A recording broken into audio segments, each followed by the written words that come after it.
Ladies and gentlemen, welcome back to the Chain Crew podcast. Carter, Shmeags, and myself are ready to talk about the Super Bowl coming up in a couple of days. Two of us are fans of the teams in here, and we're going to talk about some coaching hires, play a game or two. Have a good time, boys. How are we doing? Beautiful. Happy. I Excited. Very good. I'm like at the precipice of one of maybe my all-time favorite football seasons. I am so ready for I the wonder Super why. Bowl. I'm so excited. Well, beyond the fact the Seahawks are in it, the Seahawks are in it putting down both their rivals in a chance to right the wrong of the last Super Bowl. I'm excited. It couldn't get any better for Nothing a will Seahawks erase fan. Like this Malcolm is Butler, I fear. yeah, this is yeah, I don't know if it will erase Malcolm Butler, but it will kind of like give clarity, but like that was then, this is now. Yep. And Fair. that and that to me would mean everything. So I'm stoked. I'm excited. And if they lose again, I think I will have a rage within me that will take seas to quell. So make with that what you will. That's valid. That's very valid. If the Well, Patriots lose, I mean, it is what it is. We had an amazing season. I can't be upset. The rebuild is going along way better than I thought it would already. So, yeah, we'll see what happens. We'll talk about our predictions in a while, but regardless, Yep. we do have some head coaching hires to talk about, and we are going to be tier ranking them, boys. So Schmeigs has put together a tier list of them, and we're going to talk about each one and decide which one is our top one as soon as it's up on the screen, that is. Any moment. Boom. Super Carter's in the middle of the Bowl. screen now. There we go. Yeah. We got it. Let's Coaches. go. All right. We got some Look at all interesting this. ones here. Their Will name become contenders, their- will improve, stay the same, will regress, and will select in the top 5 are our tiers. Which means why don't you take us through it? Yeah. So our coaches, I meant to have their little names down here, but I suck at tier lister and they got cut off. This is also I made this list, so we're the first people to do this on tier lister. But we have Todd Haley, we have Jesse Minter, we have Joe Brady, we have obviously the big names now, John Harbaugh, Kevin Stefanski. He hasn't been hired yet, but he's gonna be hired. We have Clint Kubiak. Kind of same situation over here with Mike LaFleur, not to be confused with his brother in Green Bay, Matt LaFleur. We got Mike McCarthy, Robert Saleh, and then Todd Monken. All right. So we'll start with the guy I know the least about, Todd Hawley. I saw he came from college. I'm forgetting Boston College. And to be frank, I don't know what's interesting about him. And he got hired to be the coach for the Jet? No, not for the Miami Jets. Dolphins. The Dolphins. Miami Dolphins. Oh. The Jets, I think, were in an interesting situation where they were just flat out so bad that yeah, it was like Only we one just way have up. to. Who's going to take that job? Yeah. No, they were like, screw it. We'll go back with Aaron Glenn. Why not? It can't get any worse than this. Let's just try and get some consistency. Okay, yeah. I also don't know anything about this Dolphins hire, but where did he come from? I was trying to remember. Jeff Hafley was the Packers defensive coordinator. So Oh, I mean, they had a solid defense this year, nothing too crazy. Obviously, it changed a lot once Micah Parsons went down. I don't have much hope in that Dolphins team until they have a QB, so I'm just going to vote stay the same. We'll see how it goes over the course of the next couple of years. If they trade for a QB, draft one, whatever they end up doing in the next couple of years. But until they have a QB that I believe in, I just couldn't care less. They're in my division, and I don't really have an opinion on them. I would say stay the same. It's not like they were very good this year, so. Yeah, I was kind of thinking the same thing. They were 7-10, and I could see them probably being around the same next year. Maybe a little better, maybe a little worse, but I don't think they're significantly better. So I'd go stay the same. Yeah, I mean, even if they lose like an extra game or something, I don't think it's enough to put them in will regress because they just had random wins this year. It's not like they were a good team anyways, or even a mid Yep. team. They were pretty bad. But yeah, I would just stay the same personally. We'll see. I mean, this I is think like one of those hires, it seems like, where they're trying to improve their defense. You know, they had a really weak Yeah. defense this year. So we'll see. Maybe Tua will get back to playing really well, or maybe their rookie or someone they draft, someone a quarterback could be great, and maybe their defense will be improved, and maybe we'll be wrong. But I would agree with you, Dom. And to that point, the only thing I'll say, the only reason I'm leaning towards will regress is Tua, I think metrically over the last 3 or 4 years has been a top 10, maybe even a top 5 quarterback with a lot of his play. And I think that's more Mike McDonald than him. So I get nervous that their offense is going to take a major step back and they're going to go like 3-14 next year. But I'm Well, their comfortable offense with What staying makes the you say same. top this 10 year. or top 5? Are you saying by stats or? Couldn't be this Yeah, year if we because were this to year look he up was not good quarterback this year. QBR, I mean, there was maybe one season he led the league in passing yards, but I don't even think then anybody was really saying he was like Yeah, I don't know. a top, top 8 QB, to be honest with you. I feel like it was more of I, a. I I agree with you that I feel like it was more of a Mike McDaniel thing, along with having Jalen Waddle and Tua to throw the ball to, because that's a crazy well, wide receiver duo to be throwing the ball to. I feel like any QB would be stepping up in that situation. So I definitely agree with you that it was more on Mike McDaniel. yeah, and I don't know, maybe I don't remember when I heard that stat that Tua. So maybe this year changed it. But I heard he was a top 5 QB over the last so many years at some point this last NFL season. And I know he was at times pushing to be the league leader in yards and the league leader in touchdowns in the last 5 years. So again, I'm Yeah, not like saying that's 2022, indicative. he was good. 2022, he had a nice season. But then all the injuries and then all the I don't concussions know, but started I happening. mean, from what we saw this year, I mean, moving forward, I don't have a lot of confidence in Tua. Yeah, I mean, I wouldn't. He had a couple solid games this year, but I think I'd be putting him in the 20s if I'm ranking all the QBs. I I think think I we probably did would put him too. in the 20s when we ranked every QB, but I Well, can't remember. Regardless, and to be I fair, again, we're saying Tua regress, Tua regress. I mean, the reason Flores is in Minnesota is because he said Tua sucks, flat out. And then Mike came and he had a great year with Tua. So the point I'm making is I'm not saying Jeff Hawley is incompetent. I'm just saying that they lost one of the greatest offensive minds in Jeff football. Halfley. And Halfley. Jeff Halfley, thank you. Yeah, I don't even know his name, so I probably should stay out of this. But I have high regards for Mike McDaniel. I don't know if they're going to. I think they're definitely going to take a step back offensively. I don't know if that step forward defensively is going to accommodate that.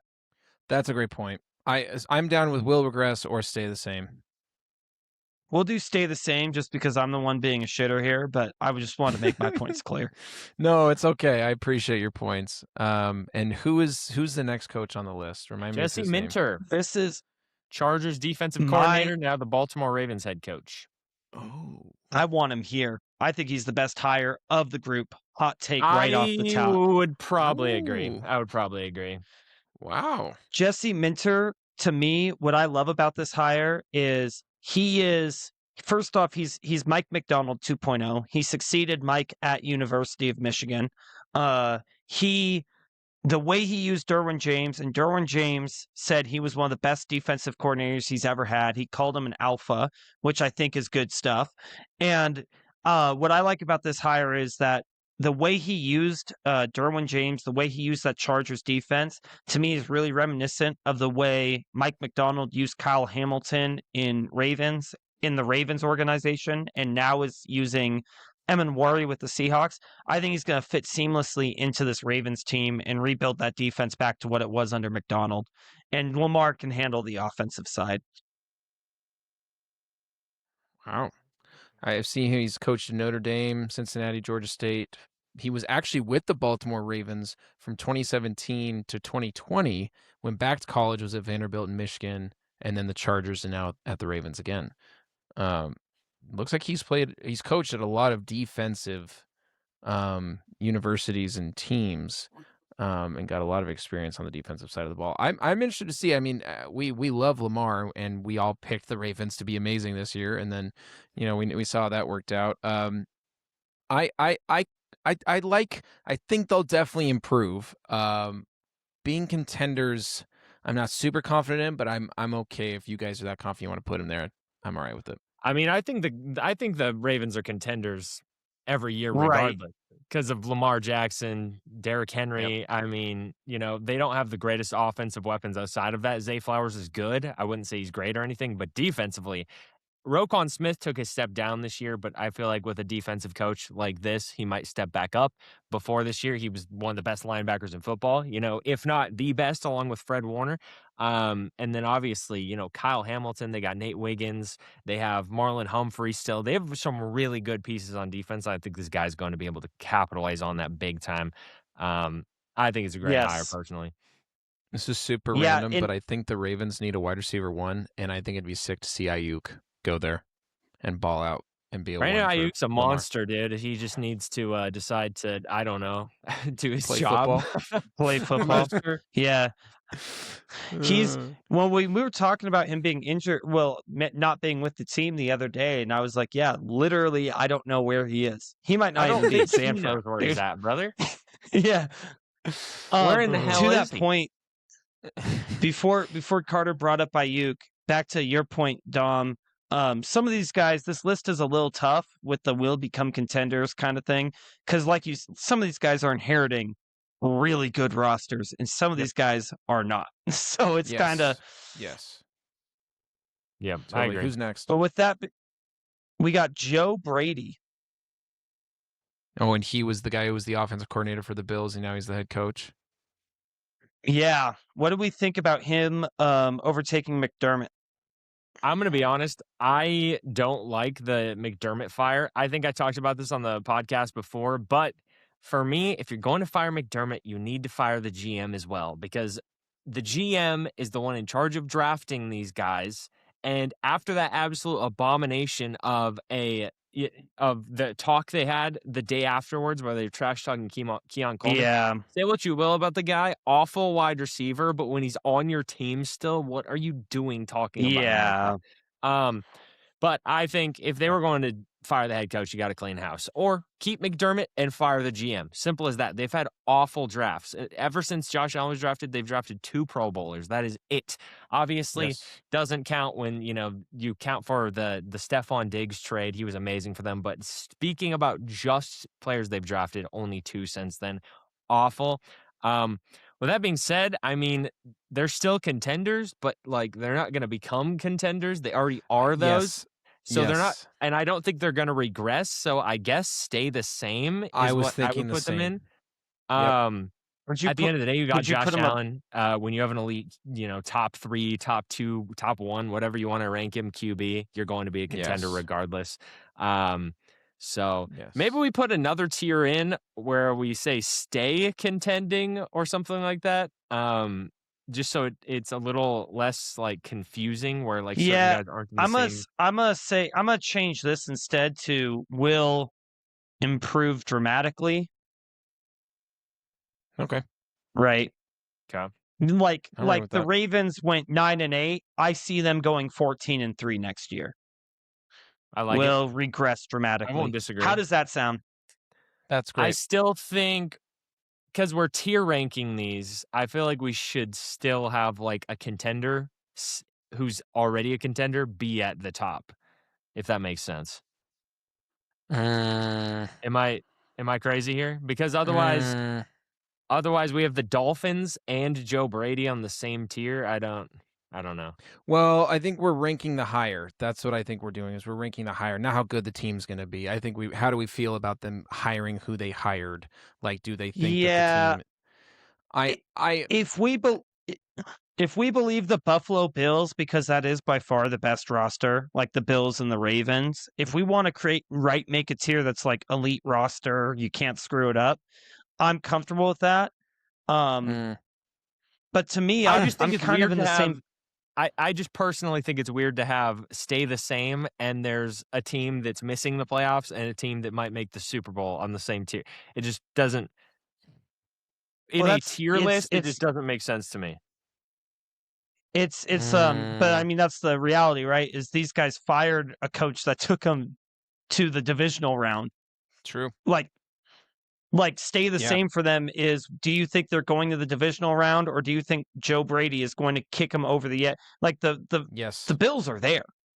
Yeah. So that's, I would or agree. do you think firing McDermott, they no longer are going to be getting as far as they've done? And that was kind of the question I was asking myself, honestly, I was like, the Bills have been able to make the playoffs for so long and they can't get over the hump. I don't know if hiring Joe Brady, in my opinion, really gets them over the hump and gets them to be a Super Bowl. Like, if we are comparing what we think these teams will look like next year to this year, the Bills might regress. Maybe they don't make the playoffs. Maybe they make the wild card. Like, are they still a contender? Yes, but compared to this year, I don't know if the Bills will get back to where they did. I don't know. I guess we put them in stay the same as of right now. I think that's the right move. But I mean, it's still a team that's a contender. Yeah. Well, I guess my stipulation was this that, is like, it's kind of weird having these two wildly different things on the same tier. Yeah. Here, maybe, what if I change this to 2 or more wins, 1 more win, same record? Like, what would that? Because like, I'm not trying. I'm just trying to more. You get what I'm getting at. No, it's all right. We can keep it help? this way. We can keep it this way. I don't want to make it too complicated. We can just do that. I was just trying to. I don't know. I was just talking. So, no, it's fair. And it's tough because obviously they could have hired Pete Carroll, and I'd still take the Bills over the Dolphins after that abysmal season with their it's I get where you're coming from. Like it feels weird putting him around. Give me his name again, Hafley. Because like Jeff the team difference is Hafley. Like one of them is rebuilding and one of them is trying to push over the edge. Yes, but it's also, again, which makes this so I've interesting. never seen. Right. All these coaches got my different take on Joe Brady. Outside of all that, my take on Joe Brady, I think he called a hell of an offensive game plan. I actually don't mind him taking over and continuing the offense. He obviously works well with Josh Allen. I think the run game last year really took a lot off Josh Allen's back. My only stipulation is I don't see anything changing. Their defense was the crutch for them under McDermott. Their defense gave up a ton of points in a lot of big games. And what will make this higher for me go into the will improve and will improve dramatically segments is, can they get a defensive mind in the building that can get them the critical stops in the critical games? And that's just an unknown to me at this point. Here's what I think. I think they need to go get a wide receiver 1 straight up. I mean, Josh Allen's throwing to 3 wide receiver 3s right now. It's terrible. Whether that's Brandon Ayuk or that's AJ Brown, they need to trade for somebody. Like they simply have to. Their drafting of wide receiver has been really bad. Keon Coleman was a really bad pick for sure. You got to get a guy in there who can separate and run routes. Like Keon Coleman is not it at all. I sound like the Bills GM the morning after firing Sean McDermott. I agree with that take completely. All right, let's go to the next coach. John Harbaugh, Giants. John Harbaugh. I'll say will improve. I mean, I like that. I was going to say that. Same here. Will improve is perfect for me. They were 14. I mean, they got players coming back 4-13. Yeah, like they're going to win. They lost even if they win 6 games this year. They're improving, and Jackson Dart hopefully takes a step up this year. Malik Neighbors will be back and hopefully plays as good as he has the past 2 seasons. It's gonna be interesting. And Cam's got to be, of course. Gonna throw it out there that the Giants have the opportunity next year to do what the Patriots did this year. The Patriots were also 4-13, hired a new coach, and went and won 13 games. The Giants could do the same thing, win 4 games, get a new head coach, and have a second-year quarterback, just like Drake May is right now. Like the Giants next year could be the Patriots this year. We'll see. I'm hyped. I'm hyped for them. Yeah, it's gonna be interesting for Yeah. sure. Yeah, I like Willem Proof. Yeah, and he's still young enough that you kind of trust him too. It's not like some of these guys who are legends, but they're like in their 70s. Yeah, I like the hire. I think he's a culture setter in a team that has a lot of pieces, but has not been able to put them together for some reason. So maybe he's the one. I think it's more likely than not. Yeah. Kevin Stefanski. I'm gonna say stay the same. I mean, who the hell is going to be throwing the ball to any of these guys next year, truthfully? I don't believe in Michael Penix at all, not really for his ability, but because of the injuries.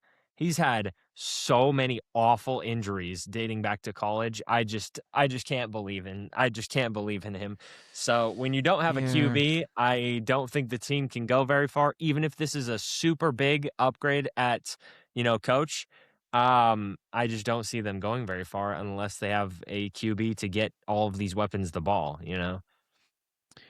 I'm going back and forth because they were 8-9, and at the end of the season looked really dang good. Their defense played well. They were getting Bijan the ball like 30 times a game, and he went all over the place. He was balling on teams, and Kirk Cousins looked okay. He looked like he made Kyle Pitts look like the guy that they thought he was going to be. And so I think that if you can have this mess of a team with not a great coach and Penix getting hurt, still be 8-9 and tie for the division, I'm like, they've got to be better. Even if they start Kirk Cousins or they start someone else, they have so many weapons on offense. I think that defense has some really talented young guys. I think they've needed a good coach, and I think he's the guy. So I don't know if they'll drastically. Kirk is expected to be released though, like a few days ago. Maybe. I mean, who knows? I don't know what they're going to do with Kirk, but Penix, I think, is maybe not incredible, but I think he still has potential. He could still be decent this year, or they go with someone else. Either way, I'm okay with say the same, but I'm thinking they're going to improve. I mean, 8-9 is kind of right in the middle of the pack. The Panthers, Bucks, and Saints all have teams with like potential, but none of them are like rock star teams. So, that's perfect. I'm good with that. I think I'd put right now, I was going to say Easton Stick or Emory Jones would be QB if Michael Penix doesn't play this year and Kirk Cousins is gone. So, I don't know. Well, we'll see. To Carter's point about getting the ball to Bijan, Stefanski, say what you will about the Browns, they were a train wreck of an organization. They ran the football really well with Nick Chubb when he was healthy. And I trust Stefanski to get his playmakers the ball a lot more than I trust Mostert or Raheem Mostert to do that. So I think that even without a quarterback, they're going to get Bijan going Raheem this Morris? year. Morris, thank you. As I was saying it, I was like, "What the heck am I?" I was like, "When the fuck Raheem did Morris. Raheem Mostert become a running back on the Falcons?" Yeah, no. Yeah, Raheem Morris, and he just became a DC where? He's a DC 49ers. somewhere now. Someone just replaced Saleh. 49ers. Yep. One interesting thing, by the way, that Stefanski's going to struggle with, I think, is they do not have a pick in this year's draft until 16th overall in the second round. So they're not getting an elite talent in the first round or early second round for the Falcons. So that could make his job even harder this next year. I mean, stay the if same. they were going after QB, they weren't getting one in this draft anyways. There's one solid QB prospect. So yeah. And I was gonna say they used that pick super wisely. I actually was looking into it a little bit. We talked, Pierce, or was it Pierce or Peace? Because they got two pass rushers. Pierce. Okay, they got two pass rushers in the first round, and the one they traded up for got 10.5 sacks. So they got some young talent there. I don't think you sweat losing that pick as much as hitting on it last year. Yeah. Fair enough. Who's the next coach? Kubiak. Clint Kubiak, the Seahawks OC. We'll see a little bit of him this weekend. He's almost certainly going to be the Oakland Raiders' next head coach. I think they dramatically regress from 3-14. Yeah. 0-17 season. This tier list is a little bit. I'm seeing what you're saying now, Don, because there's no way that it gets worse for Clint has nowhere to go but here and up. Yeah. Yes. I will say will improve. I'm not going to say dramatically because they still have tons of offensive line issues. They're going to get Fernando Mendoza, obviously, who, I mean, obviously first overall pick, but we don't know how good he's going to be yet in the NFL. So I'll say he'll be a plus over Geno Smith more than likely, but he could have a bad rookie season. It wouldn't be shocking. This just happens sometimes for picks. He certainly isn't Pro Bowl QB Shedeur Sanders. That's obvious. I think we can all agree. Yeah, I'll say a B. I'll say a B. Yep, I would agree. I think that they have a hard time, dude. That's like the best division in football with coaching and skill positions. Like Broncos, Chargers, Chiefs is so good. I don't know if the Raiders are going to win this division in the next 10 years. It's going to be so hard. Yeah. It's what you got 2 top 6 QBs in the NFL and the AFC, and then you have Bo Nix in there as well. It's really tough. It's gonna be a really tough division. Amazing defenses too. Yeah, completely agree. So improve, but legitimately, like you said, they could not win this division for 10 years. I mean, they could dead ass be last in the division for the next 10 years, and I wouldn't be shocked because every other team is so good in that division. Yes. Yeah, I couldn't agree with you more. But we'll see. We'll see. You never know. Maybe they'll have 3 top 15 or 4 top 15 QBs in the NFL. I think their offense will dramatically improve over what they had with Geno Smith. But Shmeags?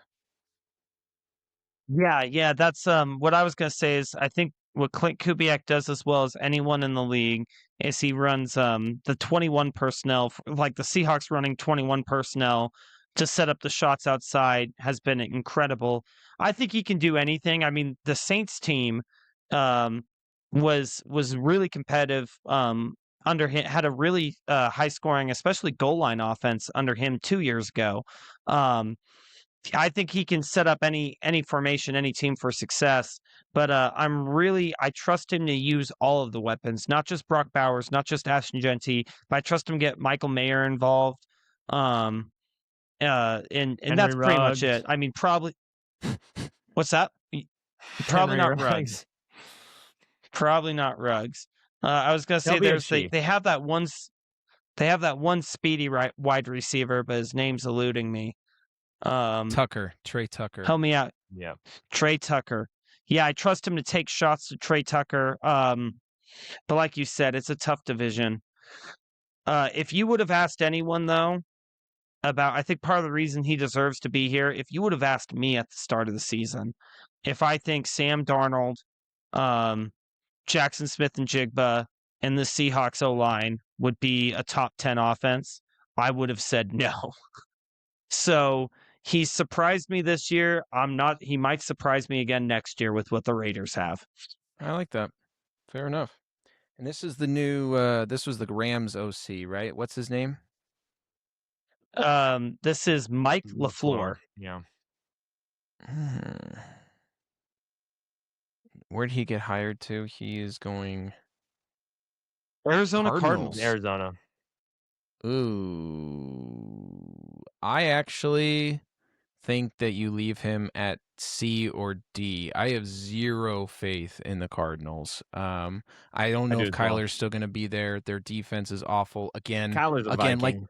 Like the Raiders, they're in such a difficult division because of skill and coaching. The Cardinals again could not win this division for the next 10 years. They probably won't.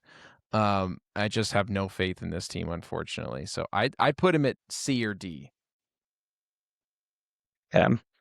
I got a question for you guys. Now that I reorganized it, would you guys be comfortable moving these 2 guys down to D? Brady and Hoffley, or do you want to leave him at C? But you can move Hoffley down if you want. But I'm fine with Hoffley moving. I think Joe Brady's just kind of a mid-tier higher, so I think C is perfect. Okay. And then Mike LaFleur, we want him C as well. Are we doing this based off of how we think the team's going to do now, or is it just based off the hire now? No, before we were doing it based off the team. I say just ignore, just go off gut.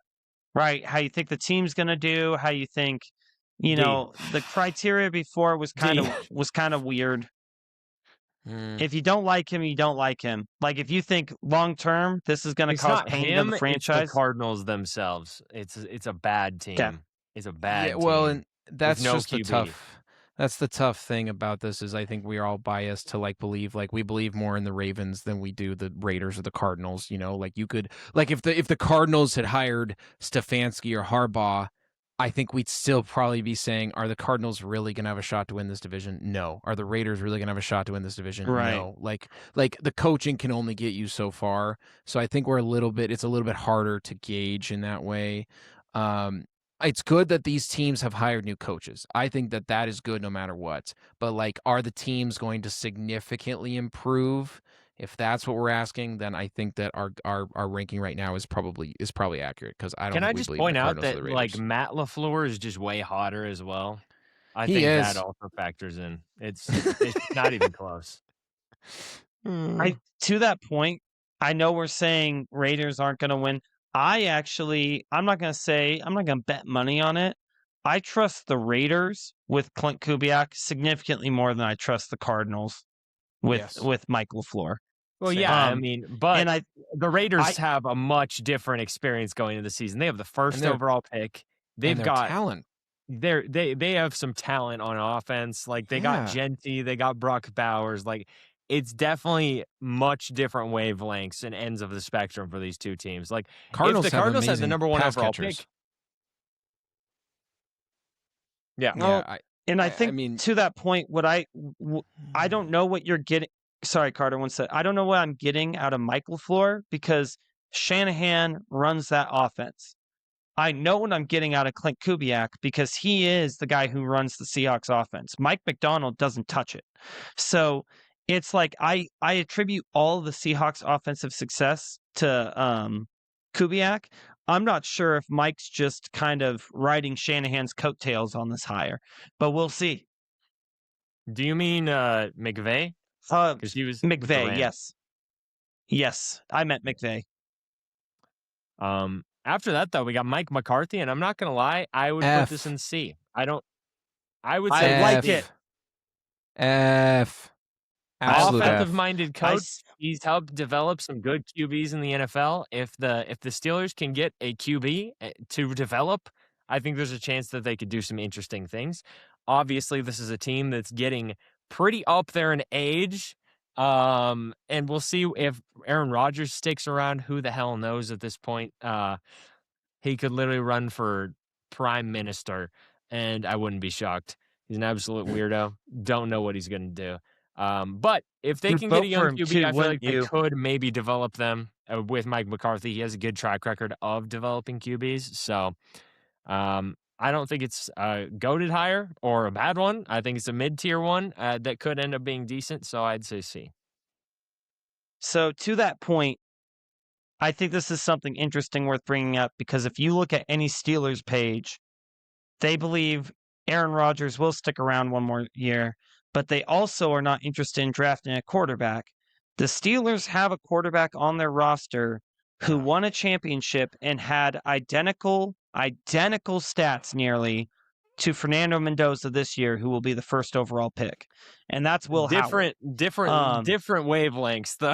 Will Howard wasn't the Heisman winner and didn't bring one of the worst organizations to a national championship. I think we got to look a little bit past stats there for a second. No, but I like Shmeags. I like where you're going, Shmeags. If Will Howard if we were looking just based on stats, Will Howard would have been a first-round pick, but clearly it's a lot more than just stats. I mean, I don't know. That was in a bad I don't think he was. too. I don't think. I'm not going to sit here and stay on a table and tell you Will Howard is the next superstar. But I'm also not going to write him off because he was a 6th-round pick. He had a great collegiate career. He won a national championship. He's in a good situation with the Steelers. He spent a year under Aaron Rodgers. You get offensive-friendly head coach in. And they're going to need a quarterback to play for them. Why not Will Howard? I agree. I completely agree. I mean, we can't really act like he was the reason Ohio State won that championship, to be fair. That's true. But Absolutely loaded team. It's kind of like saying Stetson Bennett won a national championship. Or JJ McCarthy. Yeah. I agree think with he you, did. Shmeags. Well, maybe not more than Stetson Bennett, because Stetson was just throwing it all over the field. Stetson had an incredible national championship game, but like Will Howard was a player for Ohio State. Like it's not saying much, but he outplayed Quinn Ewers in the national championship. Not that Quinn Ewers is like the next big thing. Yeah. Right? I'm not trying to say, but it's not like he was just like handing the ball off every play. He played well for Ohio. I'm just talking about your take saying that him and Mendoza had similar stats. It's just different, completely different situations. You know, put Fernando Mendoza as he is and was this season on that Ohio State team, and he would have looked fucking ridiculous. I guarantee you that. And I'm not even a Fernando Mendoza fan. I think the guy's a massive dork. But good football player. And obviously, undefeated season, won a Heisman, and he's about to be the number 1 overall pick. Like, definitely different seasons. Well, I like comparing him to Mendoza for first off, they have near identical stats. They're both championships, but also what I love about both of them and what I love about Mendoza, they're massive. If they come in the league in terms of starting QB size, it would be like Josh Allen, then both of them. They are huge. They're both 6'5". I think Mendoza's 6'4", but they're both 230. I mean, they're big guys who can take 6'5". Will Howard's like 6'3" or 6'4". They're tall dudes. I thought Will Howard had identical stats, identical size metrics to Josh Allen entering the league. When I watched the 236 for Will Howard. 6'4", 236. Yeah. Huh. Anyways, I'm just throwing it out there. I like Mike McCarthy, and I actually hope Aaron Rodgers stays another year because I own Will Howard in a lot of dynasty traps because I believed in him out of college. And I think he could use another year under Aaron Rodgers. I think it's an F. I'm serious. I think he hasn't. I think he's. It's fine. Leave him at C. I just part of it is Packers hate. Part of it is I think the Steelers should have gone young, and they should have gone someone just who's innovative and interesting. And I just don't. I just feel like Mike McCarthy is just not what I think the Steelers really needed. And I also think that, I don't know, whether Rodgers is there or not, I just don't think they're ever going to be a Super Bowl winning team unless they make some drastic changes. And Mike McCarthy didn't feel like a drastic enough change for me compared to Mike Tomlin. I know he has experience. I know he's had some success. Nothing wrong with going with experience and success, but that's what they had with Mike Tomlin for 19 years. Like, switch it up, man. Right. Change it up a little bit. Like, this just doesn't. I would take, if you could get Clint or LaFleur or Minter, like, I would take 3 or 4 of these other coaches over McCarthy for the Steelers. And I just don't like the choice by the Steelers. I'm not even a Steelers fan. I just feel like they need a drastic change just from watching them do the same thing over and over and over for the last 4 or 5 years. So, fair. But that's just me. After spending all that time talking about it, I actually kind of agree with Carter only because I Googled his age. He's 62. And you get nervous that that's a Pete Carroll-esque hire where it's like you grabbed a guy who is great once, who might be past his prime, who hasn't coached in a sec. So, yeah, I wouldn't mind putting him in F either. I think that might be... I think we split the difference and put him in D then, because I still think put him at the bottom of D. Okay higher. Yeah. We'll put him in D. Robert Saleh for the Titans. I'm indifferent about this. I think they should have gotten an offensive guy for Cam Ward, personally. Yes. Yes. I think that fact would knock him to B, but I think he's a proven guy who sets the tone defensively. He's an offensive, will bring an element, an awesome a defensive coach. Jesus Christ. I couldn't. He plays an attacking.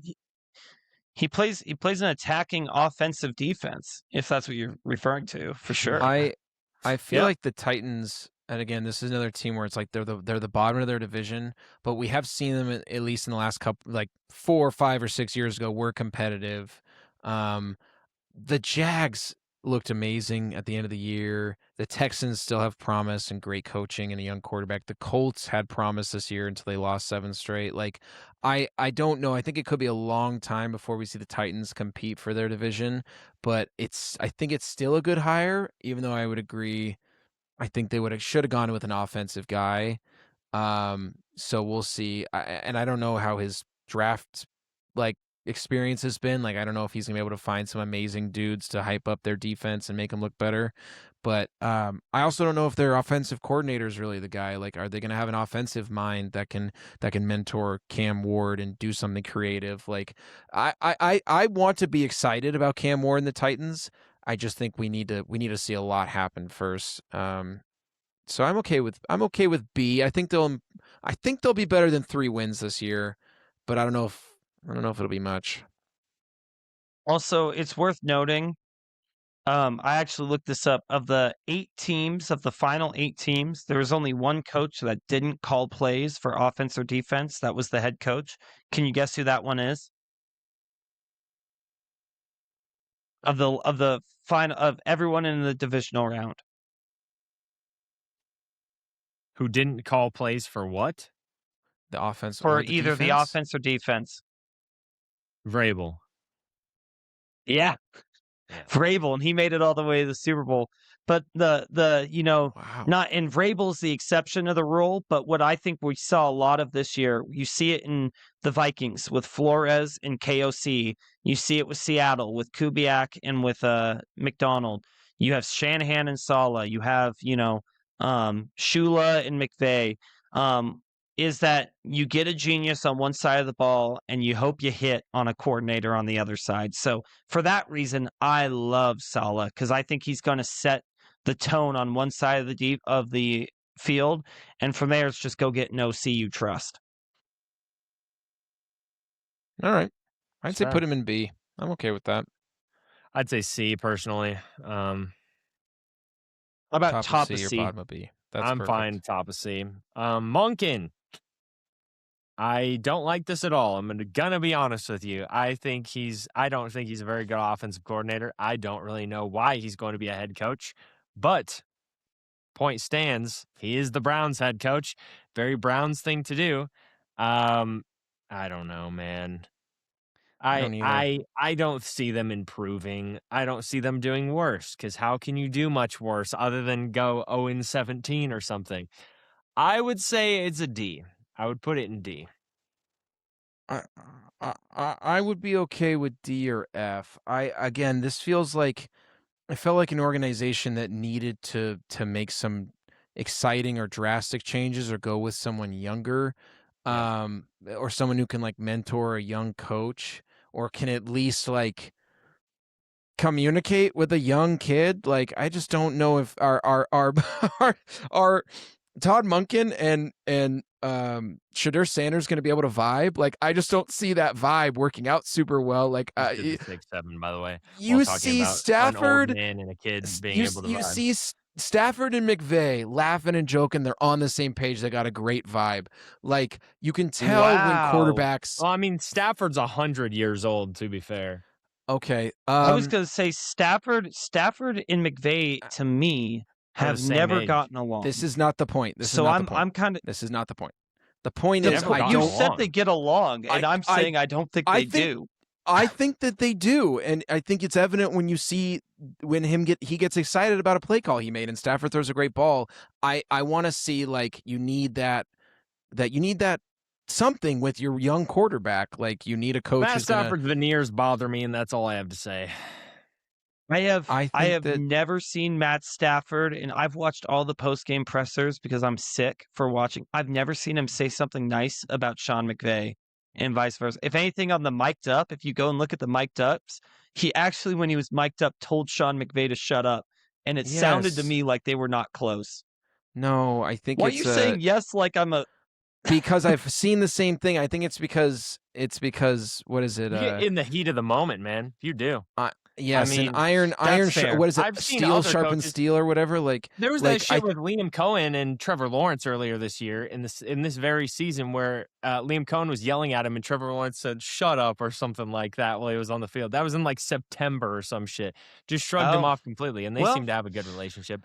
I feel like you know, you got all these massive egos on the field. You're going to have arguments on the field at some point. But I mean, Sean McVay after the NFC Championship was asked if Matthew Stafford was going to be back with the team this year, and he was super complimentary of him. So like, I don't know about them never complimenting each other. I just don't like the Todd. I don't like the Todd Monken hire. I think again, I think maybe getting young coaches, Monken, yes, young coaches.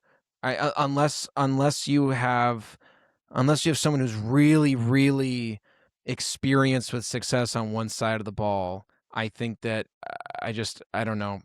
The Browns also need a lot. I think anyone they would have hired is just gonna have a hard time because it's the Browns. So I'm okay with him being at the bottom of D.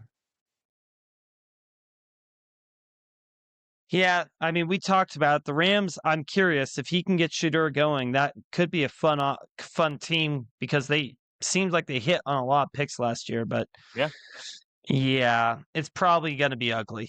Pro Bowl. So those are our picks. We only have one guy in A, Jesse Minter. In my opinion, the best hire so far.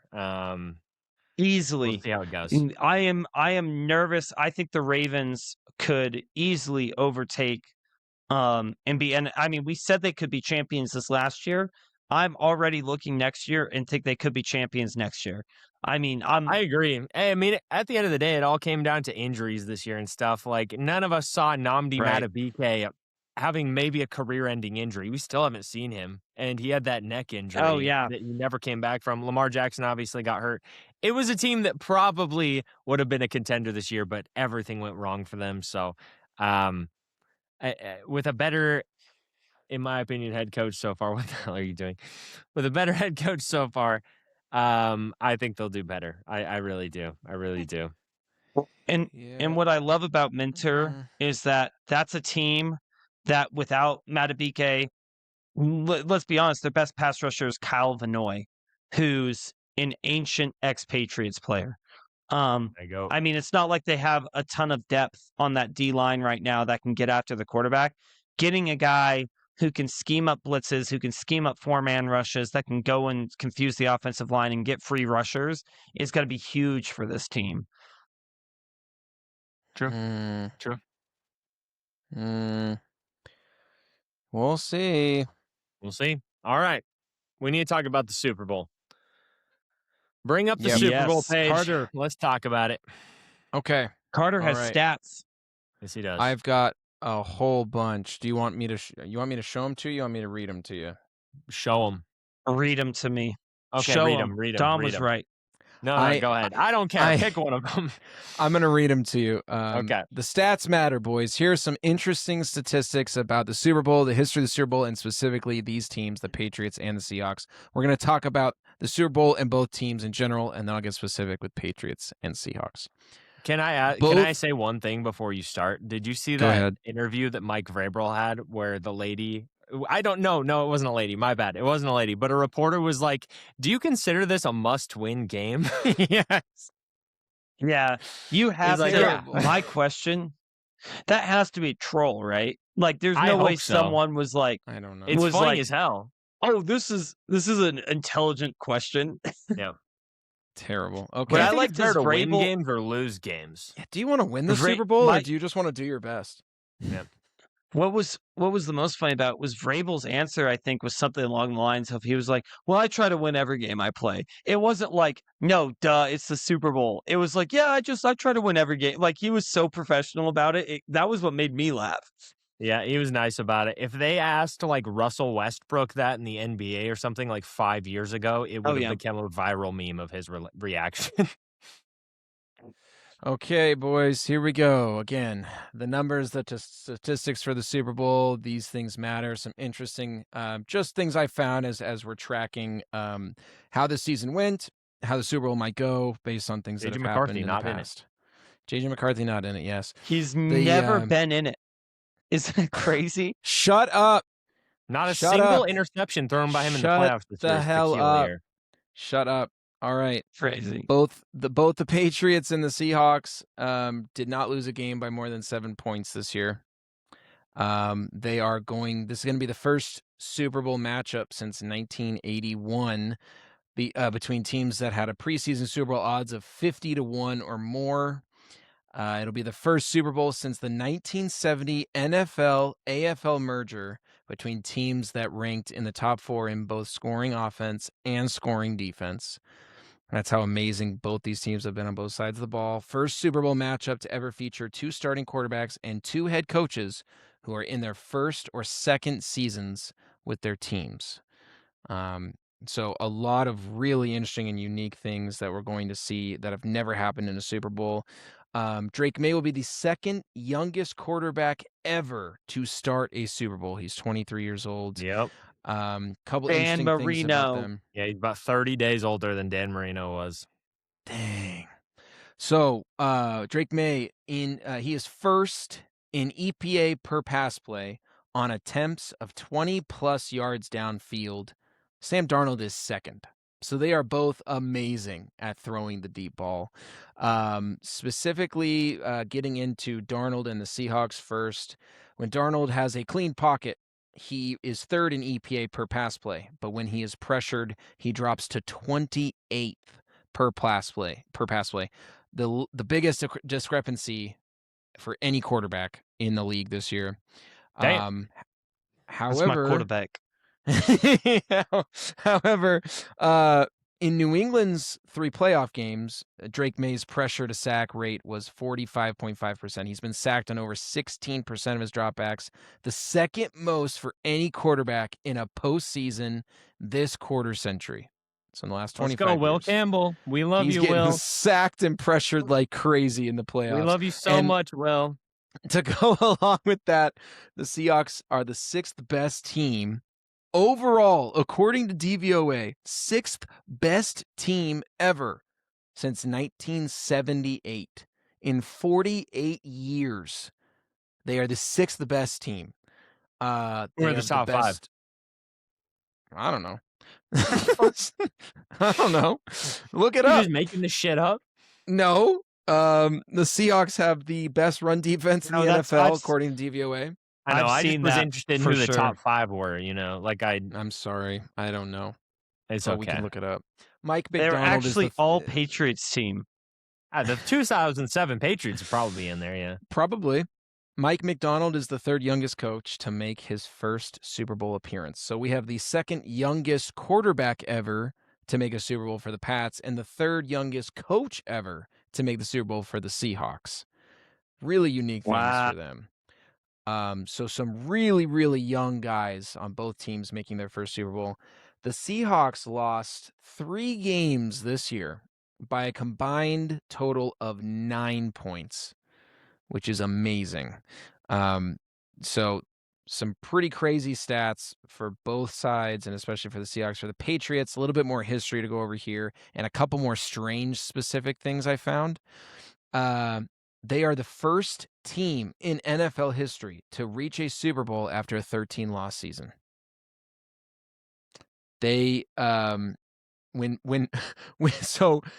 in the 6 Super Bowls that they've been to, when Punxsutawney Phil sees his shadow, which he did this year, they are 5-1.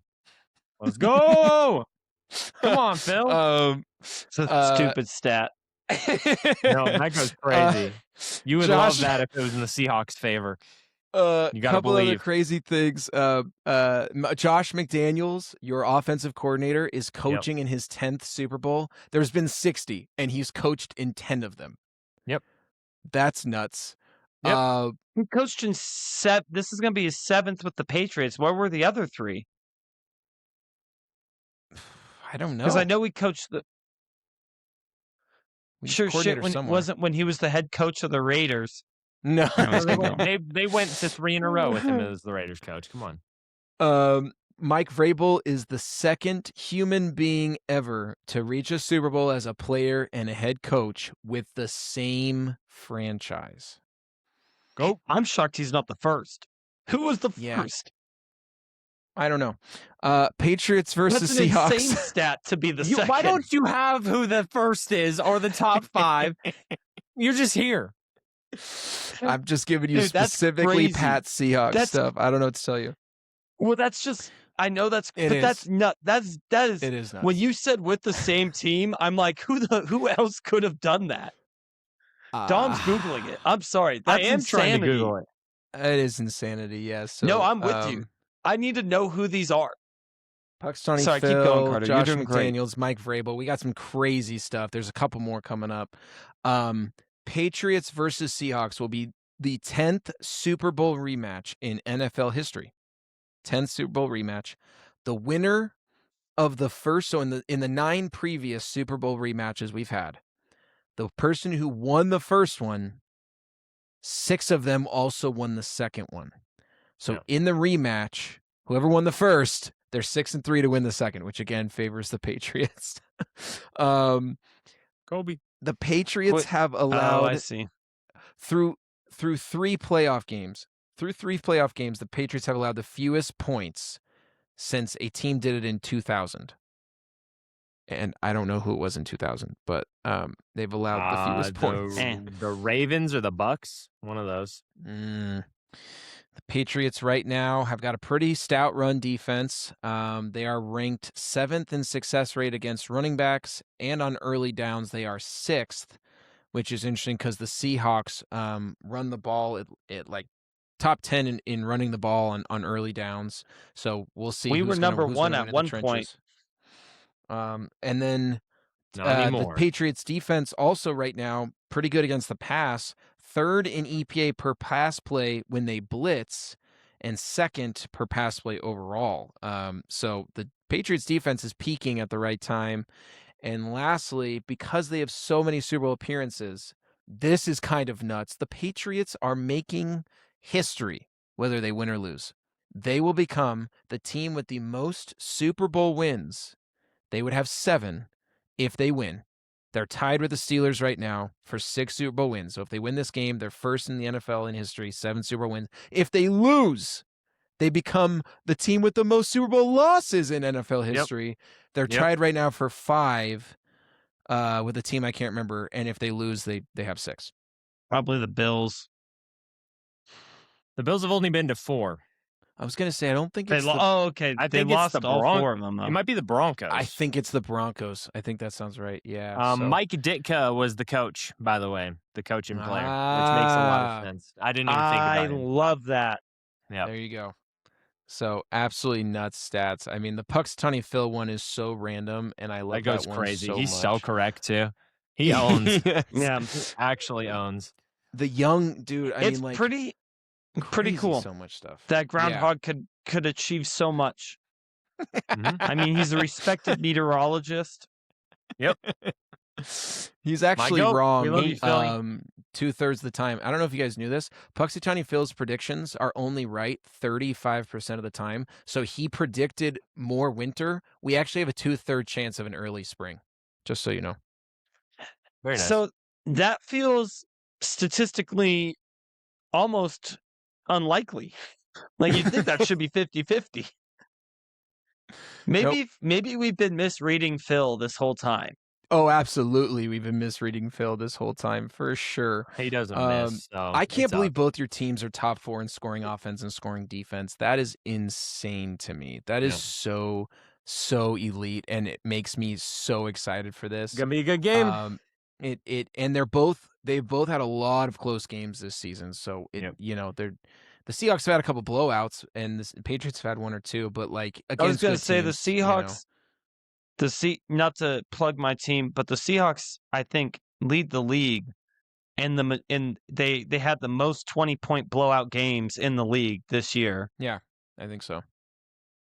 Oh, but it all comes down to this, boys. And the Patriots are wearing white in the last 25 Super Bowls. I think the team wearing white's like 20-5 or 20-6. It's a great color to wear. It really is. It's the one you want to be wearing in the Super Bowl, straight up. It just really is.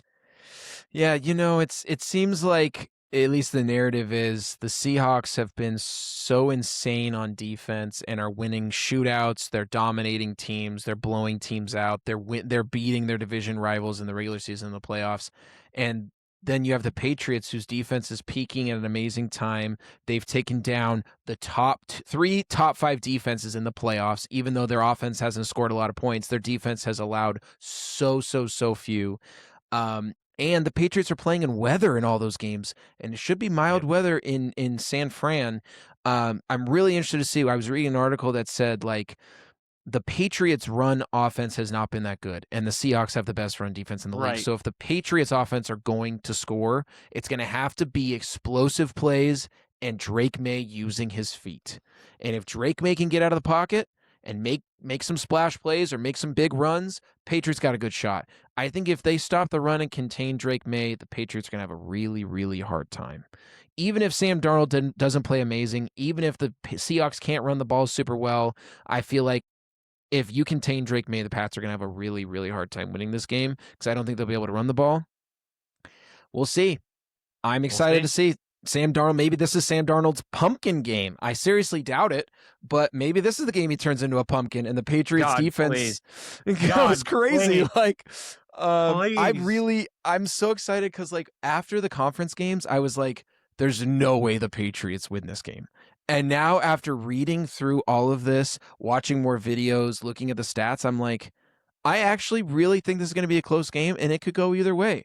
I don't want to assume a blowout, and teams that are favorited by 4.5 points or more don't usually win by 4.5 points or more. And the Seahawks are currently favored by 4.5 points. So for me, based off of vibes and all the shit we just read, I think I'd have to pick the Patriots. In my heart and with vibes, I'd pick Patriots. Finally, you side with me. But I need it in my moment of need. But hang on. Heart and vibes, Patriots, but if I'm going with my brain and just going off of what I have watched and the numbers, I think you'd be stupid to not pick the Seahawks. The Seahawks have been so dominant. The vibes, though. The vibes and the crazy I'm going aura. with what your heart says. I'm going with what your heart says. And you are too. I already know it. I think that because Drake May's it should be decent weather. Like if this game was going to be happening in freaking Boston and it'd be 5 degrees and snowy, I don't know. I don't know if I could see Drake May balling out. But because it should be decent weather and Drake May is so good, I think I believe in him to maybe clutch this. However, he has not looked good in the playoffs. So we're relying on him to do something in the regular season he hasn't done in the playoffs, which is kind of hard to do. And Sam Darnold just played absolutely insane. He hasn't looked good in one game in the playoffs. Let's be fair here. Well, he was the only QB to throw 3 touchdowns on the Texans the entire year, fair. other than one player who lost that game. That's fair. I'll give you that. He still didn't look like he did for most of the regular season, I guess is what I'm getting at. You make a good point, Dom. However, Sam Darnold just played out of his freaking mind to win that shootout again against the Rams. And the Seahawks, both these teams feel like they're winning in different ways. The Seahawks are like, you want a big dog against big dog, you want to fight to the death, let's do it. 37-36, 32-29. Like, let's shoot out and go first one to 40. Whereas the Patriots are like, we're going to stop you. We don't want you to score. We're going to rely on the weather. We're going to play crazy defense. We're going to win close, low-scoring games. Like, different vibes, but so fun to watch at the same time. Just like these teams that had such low expectations, young coaches, young quarterbacks. I'm hyped. I'm talking myself into it. I'm getting hyped. I really don't want this to be a blowout. If it is a blowout, it's probably Seahawks winning the game. I just want to see a fun game. I want to see some explosive plays from Drake May, some big catches from JSN, maybe a crazy interception by someone on one side. Like, I just want to see some amazing, talented young guys go after it. I don't really care who wins, but I told my dad last week I don't want Patriots Seahawks. And you know why? Because one of you is going to be really fucking sad. And that's going to suck for me to watch one of you be really fucking sad after this game. And that's why I want one of your teams to lose. I wanted one of your teams to lose last week so we wouldn't have to deal with this. And now I have to be in the middle and watch two of my best friends go into this game with high hopes. And one of you is going to be so happy, one of you is going to be so sad. And I don't want to deal with it. But I have to Way now. to make it about you. Here's one thing I will say. Here's one thing I will say. Me and Shmeags have been setting up our teams every single week in much different ways. Shmeags has been very high up and pumped and saying his team's going to win every week. I've been saying they're going to lose every single week, all season long, minus last week or 2 weeks ago for the AFC Championship. So if the Seahawks lose, I feel like he'll be much more sad than I will be if the Patriots lose. But I think I'm more invested for sure. I'm very invested. You're playing on house. The difference is you're playing on house money. You've seen 6 fucking Super Bowls. I'm playing like you not to be like, oh, because it's just the luck of the draw. You're a Patriots fan. You root for a franchise that's always doing the right thing. I've seen 3 Super Bowls for my team. I wasn't old enough to be watching any of the early 2000s ones. So really, I grew up watching my team losing Super Bowls, and then I got to watch them in my teen years. And then I got to watch Tom Brady. But it's going to be interesting. I'm obviously going Patriots. I'm not going to pick against my own team in the Super Bowl. I'm going to pick Patriots. Shmeags is going to pick Seahawks. Nothing shocking there. I want to hear, how do you think your team wins? How do you think your team wins? Both of you. We'll have Dom first. If this game goes how you want it to go for your team to win, what's going to need to happen? I like Drake May scoring a couple touchdowns, maybe one on the ground, maybe a couple through the air. Maybe Travion Henderson finally has a good game in the playoffs. He's not been very good in the playoffs so far. Obviously, we've been playing some really, really good defenses, so I can't blame it too much. But he's had many chances to bounce the ball up or out, and he just runs straight into O-linemen. He isn't seeing the holes properly. But I want to see a Travion Henderson explosive touchdown. I personally think Milton Williams on the D-line is going to be a huge deciding factor in this game. He's been a freaking monster for the Patriots this year. Like I've said all season, best free agency signing outside of any of the quarterbacks. And I want to say, let's see. I want to say 21-17 Patriots. Christian Gonzalez interception to end the game. That's what I'm feeling right now. I don't think it's going to be a high-scoring game. It's 2 good defenses, 2 good offenses as well, but I feel like the defenses will be the big majority of the game. Maybe the game starts off with a couple scores and then slows down, or it's slow throughout and then there's scoring at the end. Not really sure. Regardless, I want to say 21-17 Patriots.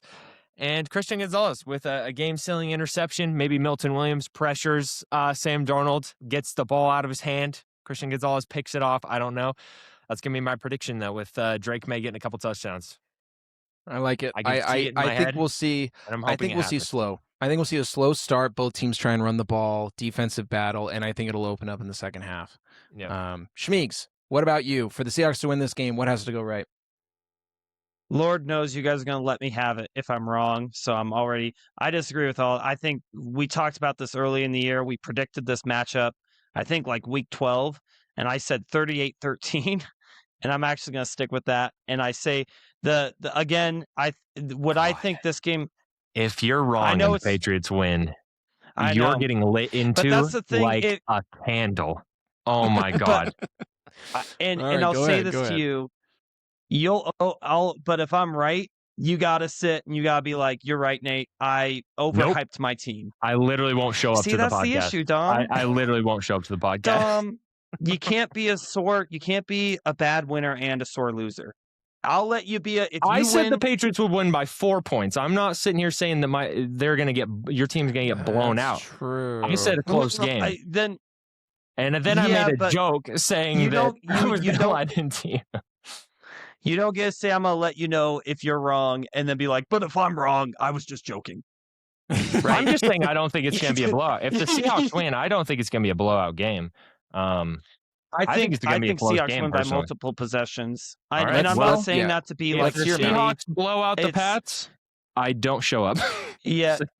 Well, that's the only reason I say that is because, to kind of Carter's point, I think the Patriots' path to score has been off Drake May's deep ball, and unless the Patriots can force them out of that nickel and dime coverage, I see the Seahawks sitting back and cover 4 all game long. So I think the big question is, can you get Ramondre going? Can you get Travion going? And to me, it just feels like a no. I don't want to say that to be shitty, but I just really trust that defensive front to stop the runs in nickel and dime. Offensively, I know the Patriots have done a good job stopping the run. I'm curious to see how they'll handle the 21 and 31 personnel. I think the Seahawks have a very unique offense in the fact that they are capable of putting out 7-8 blockers and forcing you to go 7-8 deep to block them. It's not just going to be Milton. It's not just going to be Barrymore. It's going to test the linebackers. It's going to test everyone. The Patriots honestly could stress the run game. They honestly could shut down the run and force Sam Darnold to throw. But then again, everyone keeps saying Sam Darnold's going to turn into a pumpkin. He just threw for 300 yards and 3 touchdowns. I have as much faith in him as anything right now. And if the Seahawks can run the football, I think that's going to be a really scary testament, because then if they're running the football, you have to either remove double coverage off JSN, or you have to trust Christian Gonzalez to one-up JSN, which could happen too. I just think the Seahawks have so much firepower everywhere right now. It's not going to be all on Sam Darnold's shoulders. And I think Drake May has his work cut out for him on his side of the field. So, not trying to say it to be shitty. And if I'm wrong, you can scream biased all day long. But if I'm right, I'll let you have it too. That's fair. I won't be here to get lit into, thankfully. So. No, if you're going to get blown out, come on, see you guys in September when it's all cooled down. Come on, Lucas will fill in for me. I can see, I like both of your predictions, and I want to see a close game, but I would not be shocked if the Seahawks dominated this game, just because of what we've seen and what Shmeags just talked about. But I'm excited. I like that we made all our predictions. I am excited to watch the game and hopefully have some fun commercials. Hopefully Bad Bunny has a great halftime performance. Hopefully it's decent weather. I want to see guys be able to move and not have to deal with the conditions like so many AFC teams have had to do. So I hope the weather's decent. And it's just a fun game, competitive game. So we have had a fun couple months, boys. It's all led to this. I still cannot believe that when we started this podcast, it was like the Vikings coming off of an insane season, and the Patriots had 4 wins, and the Seahawks were mid, and then my team this year just took a big old mid poop, and your teams came out of nowhere and dominated and balled and won their divisions and went to the Super Bowl. I'm happy for you both. I'm pissed about my team, but I'm excited for you. I love you. This season's a success no matter what, but I do understand why Shmeags feels like he's more invested. Like I haven't seen my team play in a Super Bowl. I would love to see my team play in a Super Bowl. Like, it'd be cool to see whether they won or lost. Like, I just want to see him make it. So I'm not, I think you should not count invested, yourselves... just to be clear. I'm very invested. I'm very excited. I just did not expect my team to rebuild this fast. So I've been happy every step of the way. What I'm saying on behalf of my team and most of the fans is count your blessings, appreciate where you're at. Oh, I do. Because it could be a long time since you're back. It could be a short time since you're back, but at least you're there. And I am not there. And my poor father is scared that he's not going to see the Vikings win a Super Bowl before he dies. How fucking shitty is that? Like, your fathers don't have to worry about that. You don't have to worry about that. You've seen your teams make it and win one, and I have not. My dad has not. So just keep all that in mind. Be grateful. Enjoy where you're at. I just have one final thing to say. I will be grateful. 20 years ago, on a cold, stormy night, a second-year Patriots QB went to the Super Bowl against a team that nobody believed that they would beat. the St. Louis Rams, the greatest show on turf with one of the greatest teams of all time. They had back-to-back MVP winners. They had Kurt Warner.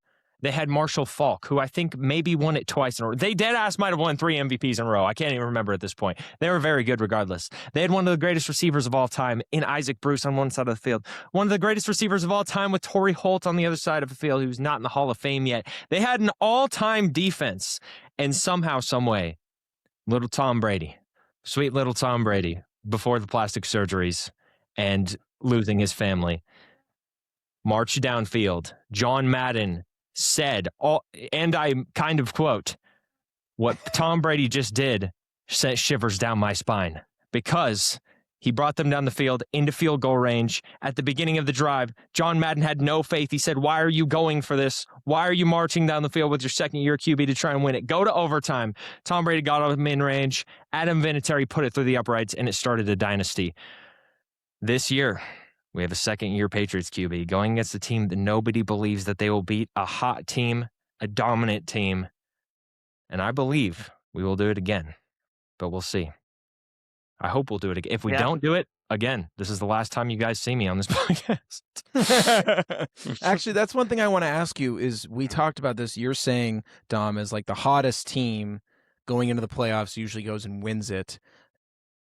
Make your argument, like, which team do you think was hotter going into the playoffs, the Patriots or the Seahawks? I don't know, because, well, I thought the hottest team going into the playoffs was the Jags, and they ended up losing. The Jags were on absolute fire, so... Yes, they were. I don't really know. I mean, the Seahawks are probably on fire more right now, but at the same time, the Patriots beat 3 top 5 defenses, so, like, they aren't as dominant of wins, but they still beat extremely, extremely tough defenses to get here. QB play aside and everything, like, beating a tough defense at all is crazy, but 3 of them, and one of them being, in my opinion, the best defense we've seen in like 7 or 8 years in the Texans, I think is also just as impressive. So I don't know. I feel like they're both on fire in different ways. That's the fair. Patriots defense, I think, is on a heater right now, and I feel like the Seahawks offensively are on a huge heater right now as well. So I don't really know. I think they're just on fire in different ways. It's tough to even compare. I don't know who's going to win this game. I'm just going to go for my team and hope that they pull it out, Respect. Nothing wrong with that. It's worth saying, too, that the Seahawks, I mean, obviously, both games, the Seahawks dropped a lot of points, but they were playing the number 1 and number 2 offenses, and you guys played the top 3 top 5 defenses. Mm-hmm. So I think in bad weather. So I think that the dominant wins in different ways, Yeah, I think the games just look different because of that. Yeah. When I got a question, do you think, with what you said, are you more nervous about the Seahawks defense, or do you think Drake May is going to have a better time against the Seahawks defense than he did the Texans defense? Because he threw for 3 touchdowns against the Texans. I was the most nervous against the Broncos defense because I didn't want to lose to a backup QB that was our former QB. I thought that would be extremely embarrassing. But I don't know, honestly. I think the Texans defense I was probably more scared of, just because, like I said, I think they're the best defense I've seen in a really, really long time. That's not saying anything against the Seahawks. I just think that Texans defense, if they had even a decent, like, if they had a top 10 QB this year, I think they're in the Super Bowl. I mean, just straight up. Like, I think they probably end up winning the Super Bowl. Agree. But CJ Stroud, I agree. if they had rookie version of CJ Stroud, that team probably wins the Super Bowl, just in my opinion. But obviously, he's regressed so much, and their O-line the Patriots defense destroyed that O-line that night. So, I'm probably, I would say, 3rd most nervous, but that's only because the backup QB situation for the Broncos had me the most nervous, simply because it would have been so fucking embarrassing to lose to Jarrett Stidham. But if we don't count that, it's obviously, like, I think I'm a little bit more scared of the Texans defense, but Seahawks defense is balling as well. So I don't know. It's going to be interesting for sure. We should give score predictions. Dom said 21-17 Pats. Shmeags said 38-13 Seahawks. I'm going to stick with what I said earlier. I'm going to go kind of in the middle. Shitty, but no, you're right. I think I'm going to go in the middle here, and I think I'm going to go 27-21 Seahawks. Is kind of what I'm thinking there. I thought you were going with your heart and picking Pats. Well, my celebration. I'm going back. He likes to do this. He's on the fence so that he can be. He wants to not be. He wants to say his takes and pick both sides, and then next week he'll be like, "I was right, guys." No, I literally don't care if I'm right. I just want one of you to not hate me. That's literally all I fucking want. Oh, and I could never hate anyone. Well, either of you. I've already fucking hated you after the Eagles Patriots Super Bowl. So I'll just don't even need to worry about that. cry. I'll just cry and blame. I don't know who I'll blame because I do genuinely like Drake May. I just need this as revenge for every time someone's forced me to watch a Malcolm Butler goal line interception. I need this for that. That's very valid. I mean, I like JSN a lot. I really wanted him to be a Patriot, but, we got the right pick anyways for our team in that draft. We each got the right picks for our teams, so can't even be upset. I am happy Stephon Diggs gets a shot at a Super Bowl. I am He's too. been through a lot. I think that's cool to see him make it this far. Drake May wasn't the JSN draft. He was the year after. I'm talking about Christian Gonzalez. Oh, Christian Gonzalez and JSN were the two players I wanted in that first round, and Christian ended up falling out of where he was projected, and we somehow got him. Shout out to the Commanders. They gave us Drake May and Christian Gonzalez in back-to-back drafts. That's crazy. Couldn't think of many more. I didn't know that. That was the draft the Seahawks got Witherspoon and JSN, so that's crazy. Yeah. Yeah. Witherspoon and Gonzo were the top two cornerback prospects. Boys, wild times. I am so thankful to each of you for doing this podcast with me. It's been a fun 5 months, 6 months. I mean, we started in August, so it's been 5.5 months. Didn't we? I think we started recording in August, July or August. We started talking. I don't know. I think you're crazy. I think we started in August. Yeah, maybe late July, but the Discord was created June 22nd. Our first upload. Oh wait, no, that's not even our first upload. Blind ranking NFL receivers Chain Crew podcast number 3 thumbnail I uploaded in there on June 28th. So we must have started mid-June or so. Wow. Or early June, I guess, because one a week. Kind of wild. So we've been doing this for 8 months. Yeah. 7 or 8 months. It's been a wild ride. It's been fun. It's an amazing season. It has been a wild ride. I'm hitting us with the outro.